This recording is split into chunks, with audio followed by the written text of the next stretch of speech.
Hey everyone, and welcome back to another news alert. My name is Jimmy Boyd, and thank you so much for tuning into Boyd News. Please don't forget to like, comment, and subscribe to the channel for more updates like this. And feel free to support me on Patreon or buy me a coffee. Links are in the description below the video. Alright, good day to all of you. Hope you're all ready to enjoy your day off tomorrow and spend time with friends and family for Thanksgiving. We've got a ton of huge information to share with you today with this war update. We'll start off with major news out of Russia as overnight Ukrainian drones attacked a defense plant in the Chuvashia Republic, which produces electronic warfare equipment for the Russian military. Here's that new report on your screen. It says Ukraine attacks the VNIIR Progress Defense Plant in Cheboksary. The Russian city of Cheboksary in the Chuvashia Republic came under attack on Wednesday. Ukraine's general staff claimed successful hits on a factory producing military electronics. This was a picture coming out from a video overnight showing this building taking a direct hit from a Ukrainian drone. It got hit by at least one drone, maybe more. So it's going to be a major defense plant in the city of Cheboksary in the Chuvashia Republic, probably about 1,100 kilometers deep into Russian territory or so. So we're going to talk more about this. I'll give you guys more details on this defense plant that came under attack last night. Also, other top headline news. Ukraine's general staff reports strikes on other Russian military targets. A Russian command post in the Zaporizhia Oblast of Ukraine, a TOR M1 anti-aircraft missile system and ammunition depots in the Donetsk Oblast of Ukraine. And following that, a large accumulation of enemy personnel in the Pokrov's direction, also in the Donetsk Oblast. We'll talk about Pokrov's as well. I actually have an update on that situation over there.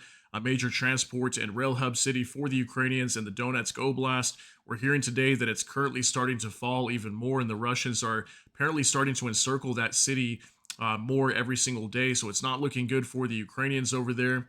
Aside from that news, we will spend a great deal of time talking about a major leak scandal going on within the Trump administration.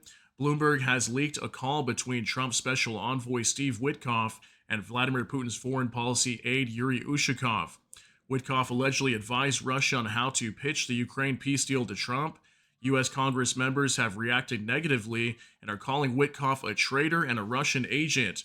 We also have reports about how the U.S. peace deal for Ukraine was created on the basis of a Russian document outlining Russia's demands to end the war. So crazy news today. Got a lot of stuff to cover, as you can see. Let's go ahead and dive right into this. We'll hop on over here to X with Max25. AFU hit VNIIR Progress Plant for the production of navigation equipment and components for cruise and ballistic missiles located in Cheboksary, according to Ukraine's general staff. In addition, Ukrainian drones in the Vasilivka, Zaporizhia region hit the command post of one of the units of the 58th Combined Arms Army, TOR M1 anti-aircraft missile system in Mariupol. That's going to be in the Donetsk Oblast. Brigade-level ammunition depots in Oshertine and Kamyanets in the Donetsk region, as well as the place of accumulation of enemy personnel in the Pokrov's direction. So lots of crazy hits overnight. Here's a picture coming out from the city of Cheboksary as it came under attack by Ukraine, striking this VNIIR Progress Defense Plant. So crazy news. Let's move on now. We've got video here from War Translated. And it says, last night, drones attacked Cheboksary in the Chuvash Republic of the Russian Federation. The strike likely targeted the enterprise JSC VNIIR Progress. This plant is known for manufacturing Kometa antennas for the Russian army, which are designed to protect enemy drones from Ukrainian electronic warfare systems. So you can see why Ukraine would have struck this plant overnight. Here's a video about 39 seconds, multiple angles of this Progress plant coming under attack by Ukrainian drones. Take a look.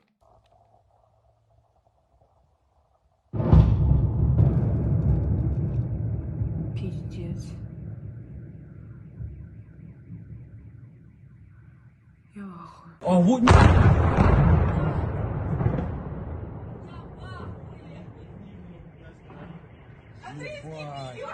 Охуеть,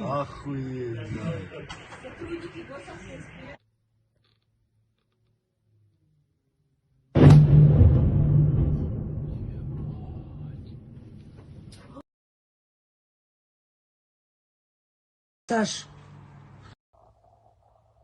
All right, as we can see, massive explosions over here in the city of Cheboksary. And if you notice, a lot of these people actually recording the direct hits on this plant lived very close to it. I couldn't imagine living close to a defense plant that's connected to the Russian military. As you know, it's most likely going to be bombed by Ukraine at some point. So, pretty scary footage coming out by many people recording this overnight. Now, from Knoll Reports, Bloomberg has revealed that U.S. Envoy Steve Witkoff held a phone call with Putin's top foreign policy aide, Yuri Ushakov, in mid October, advising on how to approach Trump with a joint Ukraine peace plan. Witkoff suggested flattering Trump over his Gaza deal and referencing a 20-point peace plan as a way to gain traction. This conversation appears to have laid the groundwork for what later became the 28-point U.S. peace proposal, now at the center of intense international negotiation. Trump confirmed he was aware of Witkoff's efforts and defended them, calling it standard negotiations, saying both sides need to give and take. In a follow-up, Witkoff met Kremlin advisor Kirill Dmitriev in Miami, where the Russia side aimed to push a version of the deal closely aligned with Moscow's interests, including territorial concessions and a demilitarized buffer zone. Though Kiev has resisted core elements, it has since won concessions after talks with Secretary of State Rubio. Still, the recordings and meeting trail show how deeply coordinated parts of the plan were with Russian input, raising major concerns over its impartiality. Here's a report. Witkoff advised Russia on how to pitch Ukraine plan to Trump. So basically what Steve Witkoff was doing was, while he was speaking to Yuri Ushakov, he was actually telling him how to pitch this deal over to Trump, giving him some pointers on how to better benefit the Russians. So do you think this was Steve Witkoff negotiating, or do you think this was Steve Witkoff directly aiding the Russians to get a better peace deal for them and get this outlined in favor of the Russians? So let me know what you think. We're now going to move on to the actual transcript. This is from Tendar. The audio leak of Steve Witkoff advising the Russian side what to do, what to say, and how to progress is nothing more but collaboration with Moscow, probably even more. It further confirms what I was writing on Sunday when U.S. senators were actively rejecting this. There are some in the Republican Party who are actively pushing for Russian interests. It is most certainly involving a lot of money. This audio transcript obtained by Bloomberg is only the tip of the iceberg. So here's the actual transcripts coming from Bloomberg today. So SW is going to be Steve Witkoff, the special envoy from the U.S., and then Yuri Ushakov is going to be Vladimir Putin's top foreign policy aide. So it says, Steve Witkoff, Yuri, here's what I would do, my recommendation. Yuri Ushakov responds, yes, please. Steve Witkoff says, I would make the call and just reiterate that you congratulate the president on this achievement, that you supported it, that you respect that he is a man of peace and you're just. You're really glad to have seen it happen. So I would say that. I think from that, it's going to be a really good call. Because let me tell you what I told the president. I told the president that the Russian Federation has always wanted a peace deal. That's my belief. I told the president I believe that. And I believe the issue is that we have two nations that are having a hard time coming to a compromise. And when we do, we're going to have a peace deal. I'm even thinking that maybe we set out like a 20-point peace proposal, just like we did in Gaza. We put a 20-point Trump plan together that was 20 points for peace. And I'm thinking maybe we do the same thing with you. My point is this. Yuri Ushakov responds, okay, my friend. I think that very point our leaders could discuss. Hey, Steve, I agree with you that he will congratulate. He will say that Mr. Trump is real peace man and so, that he will say. Okay, and then it continues on saying here from Steve Witkoff, maybe he says to President Trump, Steve and Yuri discussed a very similar 20-point plan to peace, and that could be something that we think might move the needle a little bit. We're open to those sort of things to explore what's going to take to get a peace deal done. Now, me to you, I know what it's going to take to get a peace deal done. Donetsk and maybe a land swap somewhere. But I'm saying instead of talking like that, let's talk more hopefully, because I think we're going to get a deal here. And I think Yuri, the president, will give me a lot of space and discretion to get the deal. And Yuri Ushakov responds saying, I see. Steve Witkoff says, so if we can create that opportunity that after this I talked to Yuri and we had a conversation, I think that could lead to big stuff. Yuri Ushakov says, okay, that sounds good. Steve Witkoff replies, and here's one more thing. Zelensky is coming to the White House on Friday. Yuri Ushakov responds, I know that. And apparently he actually laughs while he responds, saying that he knows Zelensky is going to the White House. So yeah, it talks about apparently this whole Gaza-like peace plan, that this was Steve Witkoff's idea to put this proposal to Trump, and he was pretty much letting Yuri Ushakov know, hey, I think we should go with this because this worked with Gaza. Let's try this with Ukraine as well.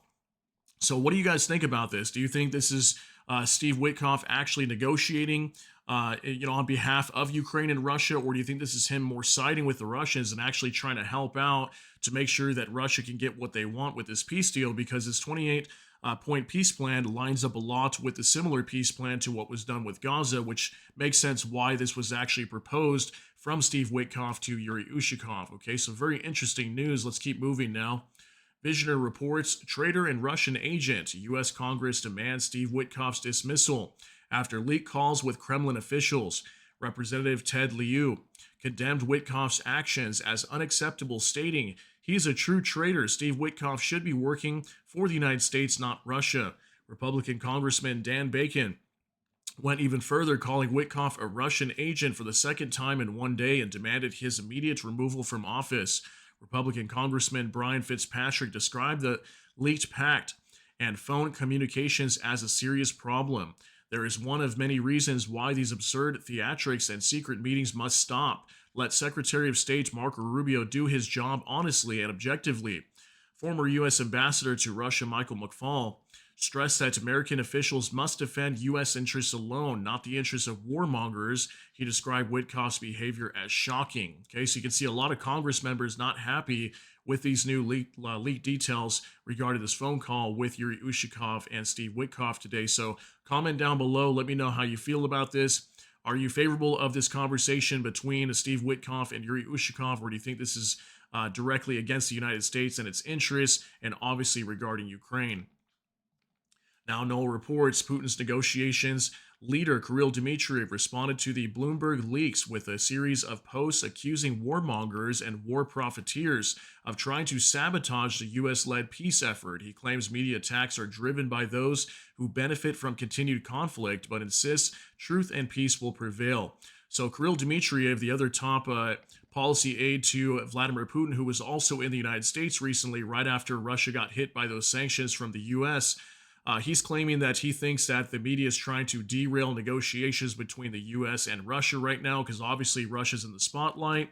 And he thinks that there's some actors in the background, maybe on the European side, that want this war to continue. That's why they're trying to derail negotiations. Let me know how you feel in his statement today. Now moving on to Vicegrad 24, Ushakov claims the leaked conversations published by Bloomberg could not have come from any of the participants. Russian presidential aide Yuri Ushakov said he considers wiretapping the most likely source of the leak. He says, quote, "Yes, there are contacts over secure lines where leaks practically never happen unless one of the sides allows them on purpose. But there are also some conversations over WhatsApp, which apparently someone can somehow listen to. In this case, it's hardly possible to assume that the leak came from the participants of the conversation," Ushakov told the Russian media. According to Ushakov, none of the participants had any interest in making the contents of the conversation public. So even though Ushakov's saying that he doesn't know how this got leaked, that it obviously wasn't him or Steve Witkoff that leaked these details, he's also not denying the fact that this was a conversation that was actually held between him and Steve Witkoff. So let me know how you feel on his statement today. This was his response to the Russian media after all these details have been coming out online. Now, Polymarket Intel question. Do you remember this audio that Bloomberg has of Witkoff coaching the Russians on how to appeal to you? President Trump responds, "Well, I haven't heard it, but that's a standard thing. He's got to sell this to Ukraine. He's got to sell Ukraine to Russia. That's what a deal maker does." I want you guys to see this from Trump today aboard Air Force One with this question. Take a look. This audio that Bloomberg has of Witkoff coaching the Russians on how to appeal to you. Well, I haven't heard it, no, but that's a standard thing, because he's got to sell this to Ukraine. He's got to sell Ukraine to Russia. That's what a deal maker does. You got to say, look, they want this. You got to convince them with this. That's a very standard form of negotiation. I haven't heard it, but I heard it was standard negotiation. And I would imagine he's saying the same thing to Ukraine, because each party has to give and take. Okay, so we can see Trump on Air Force One today responding to this reporter, basically saying that he defends Steve Witkoff and basically this leak of this conversation. But at the same time, he says that he has not seen the conversation. So how can you completely defend it and call it standard negotiation if you don't even know all the details of what was actually said? Thought that was interesting. Let me know how you feel on that one. Now, military news UA, U.S. peace plan for Ukraine based on Russian document handed to Americans. According to Reuters, Russians passed the document to the Americans in mid-October after the Trump-Zelensky meeting in Washington. The 28-point peace proposal was developed on its basis. The document included Kremlin demands from the negotiating table, such as the cession of significant territory. Well, that's pretty obvious now. Here's a report exclusive on Reuters. U.S. peace plan for Ukraine drew from Russian document, sources say. So we're getting more confirmation every day that obviously this plan was drawn up using a Russian document, right? I mean, we saw a majority of the points in the plan. Almost everything was in favor of Russia. It had nothing to do with Ukraine at all. It did not take into account Ukraine's interests or their demands. It was just strictly all about what Russia wanted. If you guys remember the original 28 peace plan, point peace plan, before European and Ukrainian delegation and officials came together with Washington and started to make some amendments. So crazy news. That's Reuters reporting that today. Now I want you to see this also. Vicegrad24, Bloomberg has published a transcript of a phone call between Putin's aides Yuri Ushakov and Kirill Dmitriev, another senior Kremlin advisor, from October 29th. According to the report, they discussed a plan to pass Moscow's peace proposal to the United States so that Washington could present the ideas as its own. Yeah, I want you to see this. This is them two discussing this peace plan. They're planning to hand a document over to the United States so that way the U.S. can put together a peace plan that goes in line with this document to eventually hand it over to Ukraine, which obviously, again, lines up with the story from Reuters saying that this Russian document is the basis for the original peace plan from the United States, that it wasn't the U.S. putting this together. It's based on a Russian document. So check this out. It says, Ushakov, hello. Dmitriev says, Yuri Viktorovich. Ushakov says, yes, Kirill Alexandrovich. Well, I've sent everything there. We'll talk tomorrow. Dmitriev responds, well, great. Yes. I flew to Saudi Arabia, but it seems to me it's very important because it's a really good way forward. Ushakov says, well, we need the maximum. Don't you think? What do you think? Otherwise, what's the point of passing anything on? Dmitriev responds, no, look, I think we'll just make this paper from our position and I'll informally pass it along, making it clear that it's all informal and let them do like their own. But I don't think they'll take exactly our version, but at least it'll be as close to it as possible. Ushakov replies, well, that's exactly the point. They might not take and say that it was agreed with us. That's what I'm afraid of. Dmitriev says, no. I'll say it exactly as you say it, word for word. Ushakov responds, they might twist it later. That's all. There is that risk. There is. Well, all right, never mind. We'll see. Dmitriev responds, yeah, it seems to me that you can talk later with Steve about this paper. We will do everything neatly. Ushakov replies something that is unclear, not sure what was said there. And then finally, Dmitriev, thank you so much. Yuri Viktorovich, thank you so much. Thank you. Goodbye. Okay, so yeah, what we're seeing in this conversation here is that they were planning to give some sort of documents over to the United States. They were hoping it wasn't going to be altered. Obviously, it did with this peace plan. We saw Ukraine and Europe basically become furious behind this. They were like, no way, these are all demands that Ukraine has always, disagreed to. So, yeah, obviously we have this new 19-point peace plan, I think is what it is now. That apparently has been changed, and now we're waiting for the Russian side. But this is another document that was coming out from Bloomberg showing this transcript of this conversation between Yuri Ushakov and Kirill Dmitriev. Now let's move on. Next, Witkoff disrupted the transfer of Tomahawk missiles to Ukraine. A conversation with Putin in October convinced Trump not to supply Ukraine with Tomahawk missiles, Wall Street Journal reports. On October 16th, Putin told Trump that these missiles would not change the situation on the battlefield, but would seriously damage relations between the U.S. and Russia. After that, Trump decided not to provide these weapons.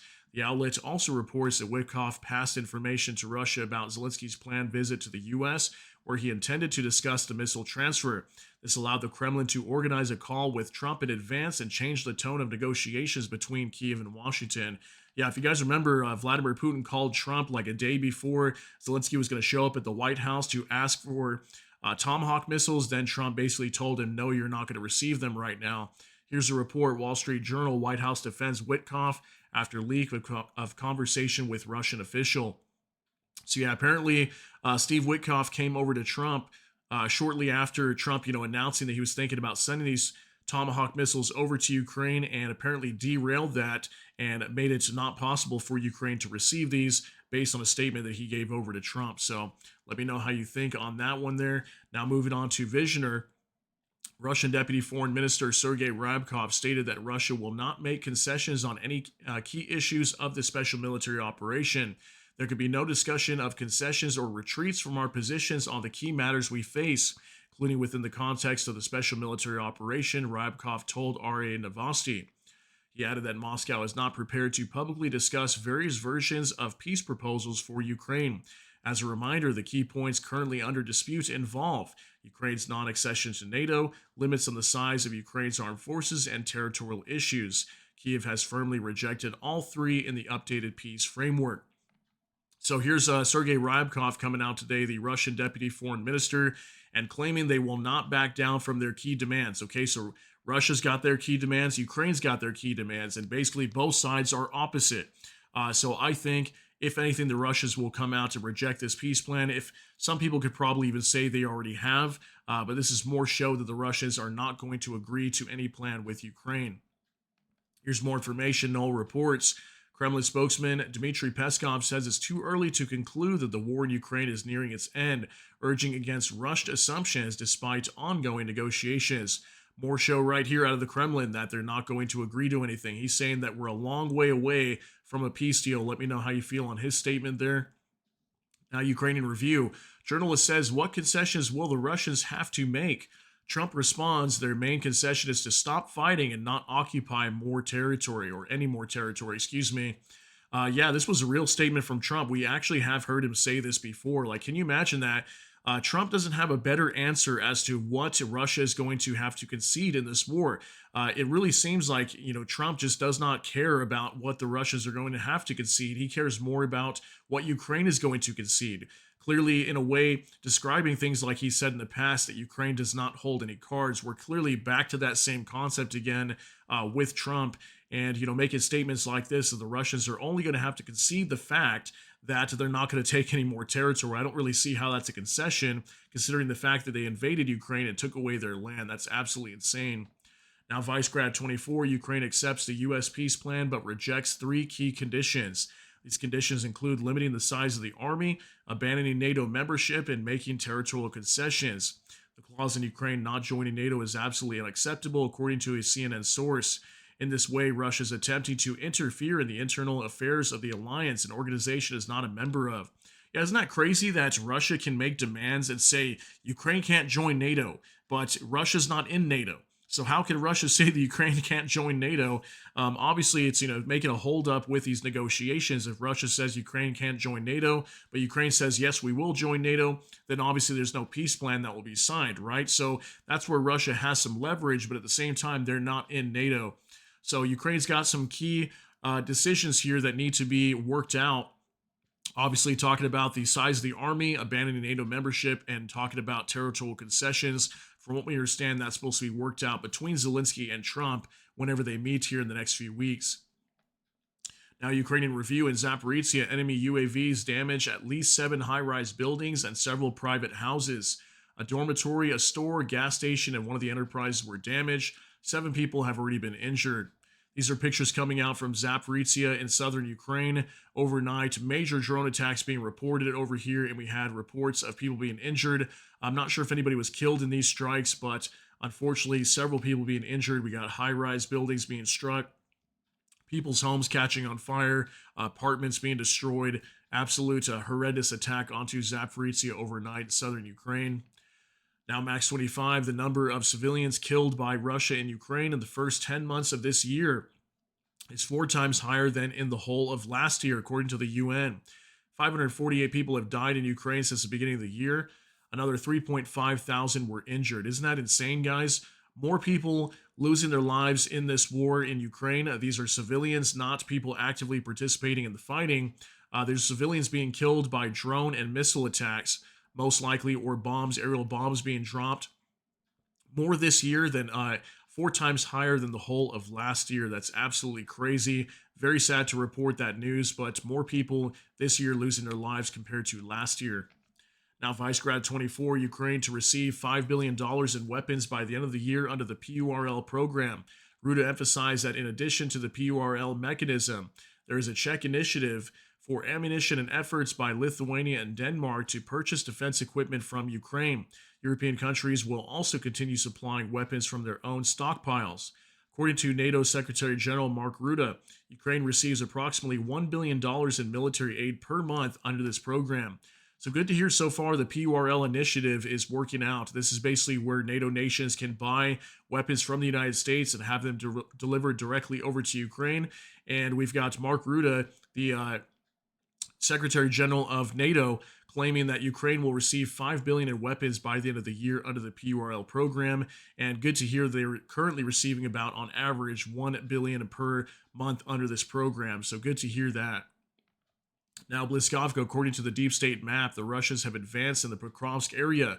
About 1.5 kilometer remains before the so-called ring around Myrnarad is closed. Okay, so we've been hearing about this. We've been hearing that Pokrovsk and also Myrnarad, major transport and rail hub area for the Ukrainians in the Donetsk region, southeastern side of Ukraine, is currently falling apart for Ukraine. If you notice right here, there's just a small gap for Ukraine to escape and get out of this area allegedly as the Russians continue to press forward. So Deep State is updating their maps recently, and they're indicating that the Russians are slowly encircling this area, and it's very close soon that we could see any Ukrainian troops that are fighting in these areas completely trapped and cut off, and they cannot escape, especially if they're inside of Myrnarad. So it's not looking good over here for Ukraine. We know Ukraine has deployed special forces over here. Multiple brigades have been sent over here also to help assist in these areas and weed out the Russians. So far, we have not heard of major success, aside from some small entanglements and destruction to Russian military equipment in certain areas.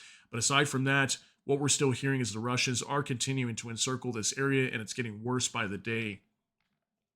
Now, Max 25, Germany will receive protection from the Russian Oreshnik in a couple of weeks thanks to the Arrow 3 missile defense system, according to Defense Express. Berlin has ordered the latest anti-missile system from Israel, and the delivery will take place by the end of the year. This is awesome news right here, and great to hear. Hopefully more nations in Europe can receive this system. Germany bought this from Israel, the Arrow 3. We've seen this being used many times in Israel. Israel comes under attack by ballistic missiles that are fired from the Houthis down in Yemen. Many times they take the missiles down using the same system. This was also widely used during the attack from Iran. Whenever Israel and Iran were fighting it out. If you guys remember that several months back, for like a couple weeks, there was a major war going on between them two. This system is very good at shooting down ballistic missiles, so apparently Germany will be getting this soon, which is good news. Now, from the Ukrainian Review, the EU will unveil a legal proposal in the coming days that would finally enable the bloc to use Russia's immobilized central bank assets for a €140 billion loan to Ukraine. According to Bloomberg, the document should be released in the next few days. Here's a report. EU prepares legal plan to unlock €140 billion loan for Ukraine. So this is crazy news. Very good to hear that we're seeing EU moving forward, trying to access these frozen Russian assets. There's about 300 billion or so euros worth of frozen assets sitting in banks in Europe. Ukraine is going to get about 140 billion of this if this gets passed and the EU approves it. And apparently how it will be repaid back is through Russia paying reparations over to Ukraine after the war comes to an end. That's how this loan will be repaid back to Europe. So apparently they're still trying to access that, and very soon we could hear more about this by the end of the week. Now, Bliskovka, 2 Russian Iskander-M ballistic missiles and 90 attack UAVs were launched at the territory of Ukraine, of which about 55 were Shahed kamikaze drones. According to preliminary data, missiles and 10 attack drones were recorded in 10 different locations. The attack continues. Several enemy UAVs remain in the airspace, and air defense continues. So if you notice here, 92 drones, less than 100 finally. We've been seeing well over 100 almost every day for like the last week or two. 72 of these drones being shot down. Apparently we had some missiles being fired also onto Ukraine. And obviously one of the major hit cities is going to be Zaporizhzhia, as we had lots of homes over there being destroyed and catching on fire. But aside from that, good amount of drones being destroyed by Ukraine.